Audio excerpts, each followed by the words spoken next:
اس دنیا سے میں نے اور آپ نے سب نے جانا ہے، کسی نے پہلے تو کسی نے بعد میں۔ یہ ضروری نہیں کہ انسان بوڑھا ہوگا تو مرے گا، ایسے بھی لوگ ہیں جوان ہیں، صحیح ہیں، تندرست ہیں، بالکل تمنا ہے جینے کی، مال ہے، دولت ہے، شہرت ہے، لیکن باہر جا رہے ہیں، ایکسیڈنٹ ہوتا ہے گاڑی سے اور موت آ جاتی ہے۔ فَإِذَا جَاءَ أَجَلُهُمْ لَا يَسْتَأْخِرُونَ سَاعَةً وَلَا يَسْتَقْدِمُونَ۔ جس شخص کا مرنے کا وقت آ جاتا ہے، نہ ایک لمحہ پہلے اس کو موت آتی ہے، نہ ایک لمحہ بعد آتی ہے۔ تو اس لیے مجھے آپ کو اپنی موت کی تیاری کرنی چاہیے۔ اور موت کی تیاری کیا ہے؟ نبی کریم فرماتے ہیں ایک عقل مند شخص کون ہوتا ہے؟ عقل مند اس کو نہیں کہتے کہ جو اپنے رب پر یقین بھروسہ کرتا ہے مگر اپنے رب کی نہیں مانتا۔ وہ بے وقوف ہے جو شخص اپنے رب پہ یقین کرتا ہے، اپنے رب پہ بھروسہ کرتا ہے مگر اپنے رب کی مانتا نہیں ہے، اپنی مانتا ہے، اپنی خواہشات کے پیچھے پڑتا ہے، اپنی مرضی کے مطابق زندگی گزارتا ہے۔ اور عقل مند کون ہے؟ فرمایا آپ علیہ السلام نے عقل مند وہ شخص ہے کہ جو شخص اپنے رب پر یقین کرتا ہے، اپنے رب پہ بھروسہ کرتا ہے، پھر اپنے رب کی مانتا ہے۔ اس کی ماننا کیا کہتے ہیں؟ کہ اس کی فرما برداری کرتا ہے۔ اس کی فرما برداری کیا ہے بنیادی انسان کے لیے؟ کہ وہ اس کو چاہیے 5 نمازیں پڑھے۔ اب میں اپنے رب سے کو مانتا ہوں لیکن رب کی نہیں مانتا، اپنی منمانی کرتا ہوں، تو میرے بھائیو دوستو میں عقل مند نہیں ہوں، یہ اللہ کے نبی نے فرمایا۔ اس لیے مجھے آپ کو چاہیے ہم اپنے رب کی جب مانتے ہیں اپنے رب کو تو اپنے رب کی مانے بھی۔ جب ہم اپنے رب کی مانیں گے تو ہمارے لیے اللہ رب العالمین دنیا میں بھی آسانیاں فرمائیں گے اور آخرت میں بھی فرمائیں گے۔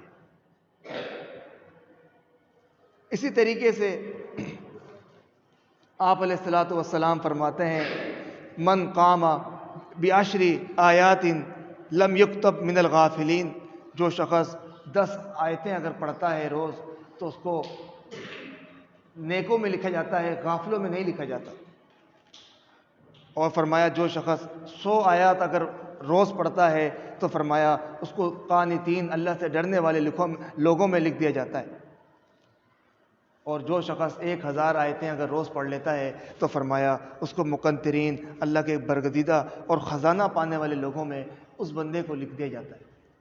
تو یہ قرآن اللہ نے میرے آپ کے لیے اتارا ہے، اس کو مجھے آپ کو پڑھنا چاہیے۔ جب انسان قرآن پڑھتا ہے تو اللہ کی برکتیں نازل ہوتی ہیں۔ جب قرآن انسان پڑھتا ہے تو فرشتے بیٹھ کر اس کی قرآن کی تلاوت سنتے ہیں۔ جب انسان قرآن پڑھتا ہے تو اللہ کیا فرماتے ہیں قرآن میں؟ وَإِذَا تُلِيَتْ عَلَيْهِمْ آيَاتُهُ زَادَتْهُمْ إِيمَانًا۔ جب ان کے سامنے قرآن کی تلاوت کی جاتی ہے ان کے ایمان بڑھ جاتے ہیں۔ دوسری جگہ اللہ فرماتے ہیں جب قرآن کی تلاوت کی جاتی ہے ان کے چمڑے کانپ جاتے ہیں، ان کی آنکھوں سے آنسو گر رہا ہوتا ہے، ان کے اللہ کا ڈر بڑھ جاتا ہے۔ یہ کیسے ہوگا؟ جب میں آپ قرآن کو پڑھیں گے اور سمجھیں گے بھی۔ یہ قرآن میرے آپ کے لیے عربی میں اتارا ہے آسمان سے، لیکن میرے آپ کے پاس موجود ہے میری آپ کی زبان میں، ہم چاہیں تو اس کو پڑھ سکتے ہیں۔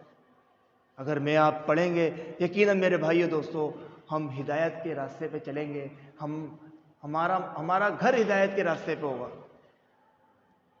جب ہمارا گھر ہدایت کے راستے پہ ہوگا تو ہم خیر کی علامت ہوں گے، کیونکہ ایک انسان جب اللہ سے ڈرتا ہے تو وہ کسی کو نقصان نہیں دیتا، وہ پڑوسیوں کے لیے بھی اچھا ہوتا ہے، وہ رشتہ داروں کے لیے بھی اچھا ہوتا ہے، وہ معاشرے کے لیے بھی اچھا ہوتا ہے۔ لیکن جو اللہ کا نافرمان ہوتا ہے وہ معاشرے کے لیے بھی برا ہوتا ہے۔ جب وہ اپنے سب سے بڑے رب کی نہیں مانتا، وہ چھوٹے کسی کی کیا مانے؟